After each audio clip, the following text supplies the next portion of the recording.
Assalamualaikum warahmatullahi wabarakatuh. Selamat datang, ketemu lagi bersama saya di My Class. Untuk pembahasan kali ini kita akan membahas analisis regresi sederhana. Apa itu analisis regresi sederhana? Mari kita kulik lebih dalam lagi.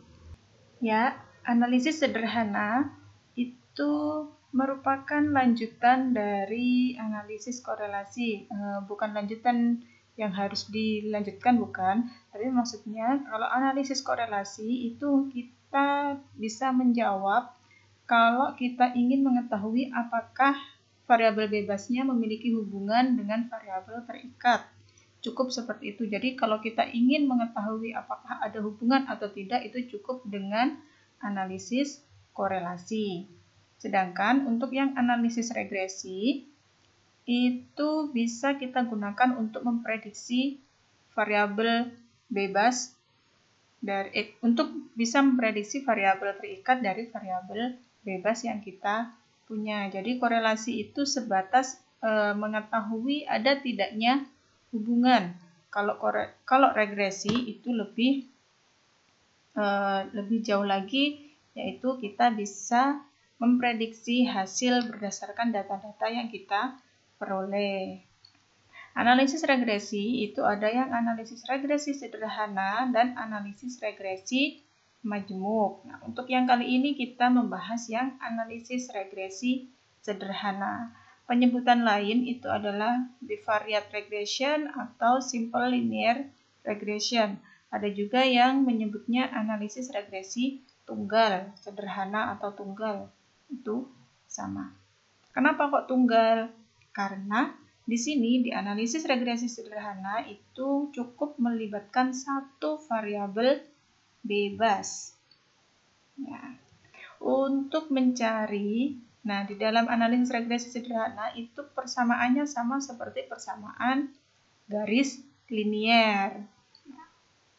Jadi ingat yang di matematika, persamaan untuk garis linier itu adalah Y sama dengan A plus BX, di mana B-nya itu adalah kemiringannya. Kemiringan itu menunjukkan, kalau di regresi menunjukkan jumlah perbedaan dalam Y yang diasosiasikan dengan satu unit perbedaan di X-nya. Jadi masing-masing item di dalam variabel terikatnya itu nanti berpasangan di item di variabel bebas. Untuk A itu adalah titik potongnya atau nilai ketika X-nya sama nilai Y ketika X-nya sama dengan 0. Itu A. Jadi persamaan regresinya Y topi sama dengan A plus BX. Kenapa saya pakai Y topi? Karena biasanya Y, kalau Y saja itu untuk menunjukkan variabel terikat. Jadi untuk membedakan saja. Ya. Ini jadi persamaan regresi itu menggunakan persamaan garis linier. Contohnya, seorang guru ingin mengetahui apakah pengaruh antara lama belajar terhadap hasil belajar siswanya. Guru tersebut mengambil secara acak sebanyak 12 siswa sebagai sampel dengan taraf signifikansi alfanya sama dengan 5% atau 0,05%. Ini untuk contoh hanya 12 siswa. Nanti untuk realnya bisa lebih dari 12. Nah, guru tersebut mengajukan beberapa pertanyaan. Yang pertama, apakah datanya berpola linier? Yang kedua, bagaimana persamaan regresi dan arah garis regresinya seperti apa? Untuk menjawab ini, guru tersebut memperoleh data. Nah, ini data yang telah diperoleh oleh guru dari 12 siswa. Untuk lama belajar 1 jam, hasil belajarnya adalah 40. Untuk lama belajarnya 4 jam, hasil belajarnya adalah 80. Untuk yang 2 jam, nilainya 60. Ini ada juga yang 1 jam, nilainya 52. Nah, jadi dari data-data ini, guru ini ingin mengetahui apakah datanya berpola linier, terus bagaimana persamaan regresinya, apakah dari persamaan regresi tersebut lama belajar bisa digunakan untuk memprediksi hasil belajar. Nah, untuk menjawab pertanyaannya, bisa digunakan perhitungan secara manual dan juga menggunakan SPSS. Nah, untuk yang perhitungan manual, untuk penjawab yang pertama, untuk membuktikan apakah data berpola linier. Nah, data yang berpola linier itu artinya regresi tersebut atau persamaan regresi dapat digunakan untuk memprediksi hasil belajar berdasarkan lama belajar. Jadi, untuk menjawab ini membuat hipotesis dalam uraian kalimat. HO data tidak berpola linier. HA-nya berarti data berpola linier. Begitu juga kalau diubah ke dalam bentuk model statistik. Untuk data tidak berpola linier itu sama dengan 0, beta sama dengan 0. Kalau yang data berpola linier itu tidak sama dengan 0. Nah, selanjutnya taraf signifikansinya tadi adalah 5%. Untuk menentukan kaidah pengujiannya, kapan HO-nya diterima, kapan HO-nya ditolak, itu menggunakan F hitung dan F tabel. Untuk menghitung nilai F hitung, yang pertama itu membuat tabel penolong. Nah, ini ya, tabel penolongnya X itu untuk lama belajar, Y itu untuk hasil belajarnya, XY ini adalah perkalian antara X dengan Y. Kemudian di total atau di jumlah keseluruhannya. Selanjutnya, dari tabel penolong ini dibuat untuk menghitung jumlah kuadrat regresi. Nah, yaitu untuk kuadrat regresi A itu adalah sigma Y kemudian dikuadratkan dibagi N. Jadi, sigma Y-nya 862 ini dikuadratkan kemudian dibagi 12. Nah, selanjutnya menghitung jumlah kuadrat regresi error. Nah, error ini ada ininya. Nah, terus kemudian menghitung jumlah kuadrat residu. Dan seterusnya sampai diperoleh F hitung. F hitung adalah MS atau mean square dibagi mean square regresi B per A-nya dibagi mean square residunya, yaitu memperoleh nilai 84,1. Untuk F tabelnya itu kita lihat dari tabel distribusi F-nya, yaitu dengan ketentuan alfanya 0,05 dan 1, DF-nya atau derajat kebebasannya, yaitu N-2, yaitu 1 dan 10. Jadi kita tarik titik potong antara 1 dan 10, itu memperoleh 4,96.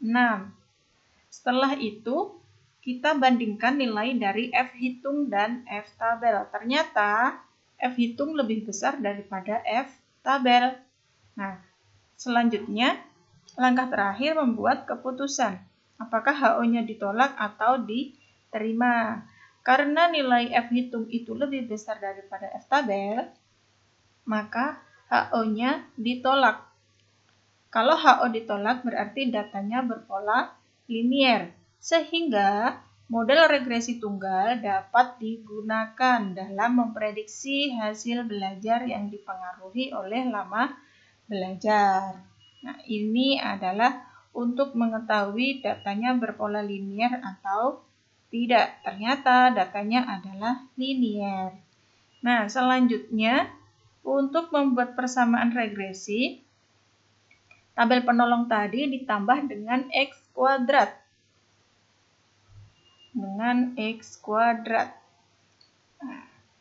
Nah, tadi di atas ada nilai B untuk menghitung SS regresi yang error. Nah, ini ya nilai B. Nilai B ini diperoleh dari setelah kita mengetahui bentuk dari persamaan regresinya. Nah, ini ya, B sama dengan N dikali sigma X kali Y dikurangi sigma X dikali sigma Y dibagi N dikali sigma X kuadrat dikurangi dalam kurung sigma X kuadrat. Nah, untuk yang sigma X kuadrat itu adalah yang ini. Sedangkan kalau untuk yang dalam kurung kuadrat itu adalah yang ini, 40 ini. Nah, ternyata nilai B-nya adalah 9,3. Nah, untuk mencari nilai A-nya, konstanta A-nya, ini sigma Y dikurangi B dikali sigma X dibagi N, yaitu diperoleh nilai 40,9. Konstanta A dan konstanta B sudah diketahui. Kemudian kita tinggal masukkan ke persamaan untuk regresinya, persamaan linearnya, yaitu Y topi sama dengan A plus BX sama dengan 40,9 ditambah 9,3 X. Jadi ini adalah persamaan regresinya. Nah, untuk menggambarkan garis regresi itu kita pertama harus menghitung rata-rata X dan rata-rata Y. Nah, sudah. Kemudian kita masukkan ke persamaan regresinya. Diperoleh sebuah garis lurus atau garis linier. Nah, ini ya persamaannya sudah ada sama dengan hasil perhitungan kita.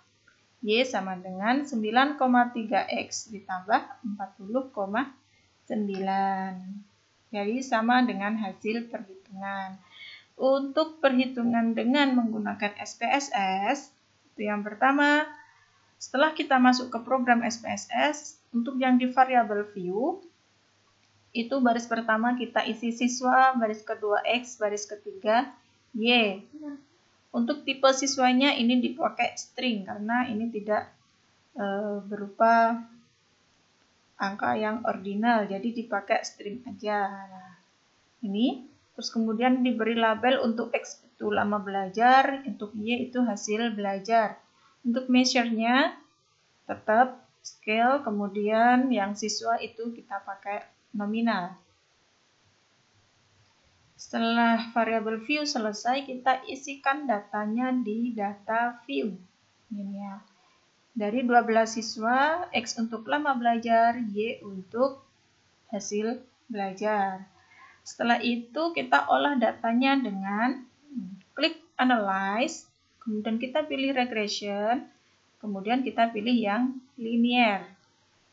Nah, akhirnya terus kemudian muncul kotak dialog yang seperti ini, linear regression. Dari sini kita masukkan hasil belajar ke dependent dan lama belajarnya ke independent. Independent itu variabel bebas, dependent variabel terikat. Nah, untuk metodenya ini, perhatikan ini upayakan harus yang enter. Setelah itu selesai, kita klik OK untuk memperoleh outputnya. Nah, ini output yang pertama.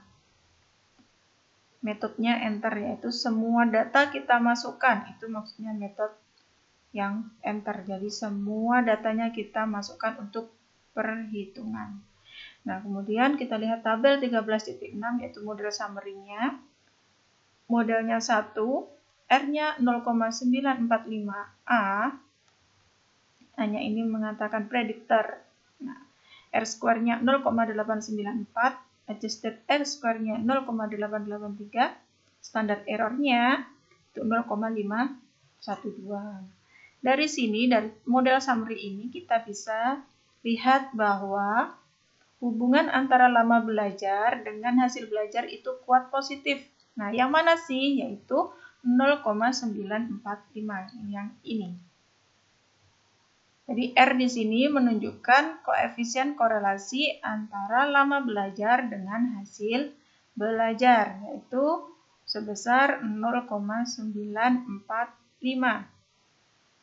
Hubungannya yang positif ini menunjukkan bahwa hubungan antara variabel X dan Y searah, sama seperti yang telah dijelaskan di korelasi. Kalau searah itu sama-sama naik atau sama-sama turun.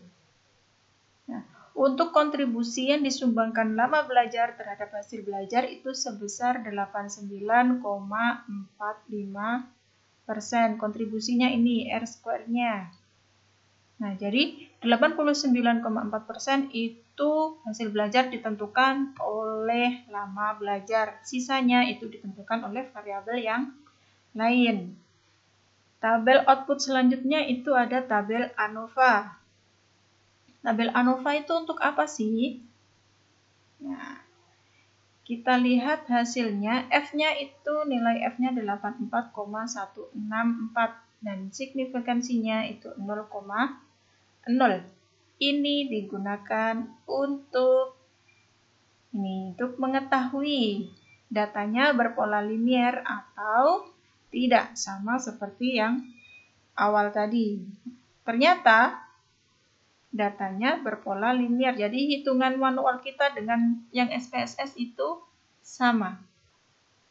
Nah, selanjutnya kita lihat tabel output yang koefisien.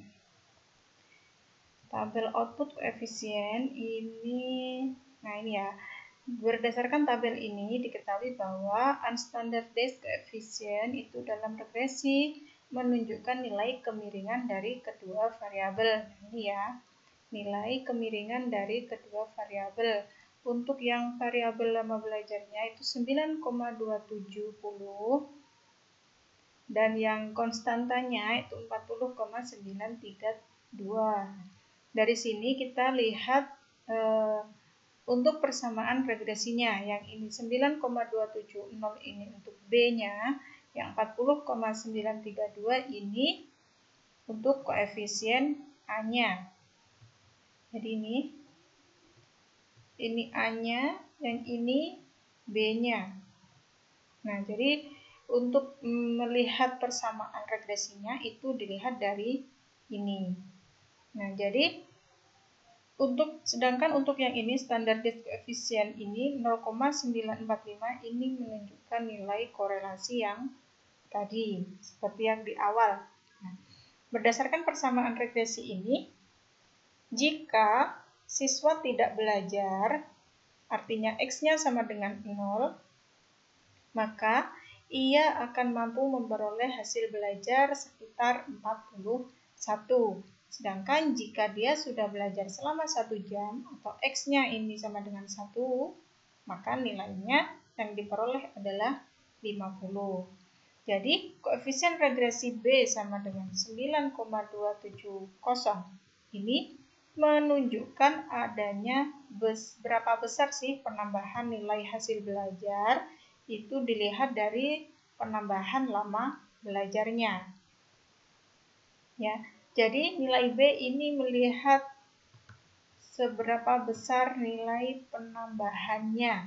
Nilai penambahan Y akibat dari bertambahnya X-nya. Jadi dapat dilihat atau dapat diprediksi dari dari besarnya koefisien regresi, yaitu yang B atau kemiringannya tadi. Kemiringannya itu sebesar berapa? Tuh. Sekian untuk pembahasan kita kali ini tentang analisis regresi sederhana. Saya akhiri. Assalamualaikum warahmatullahi wabarakatuh.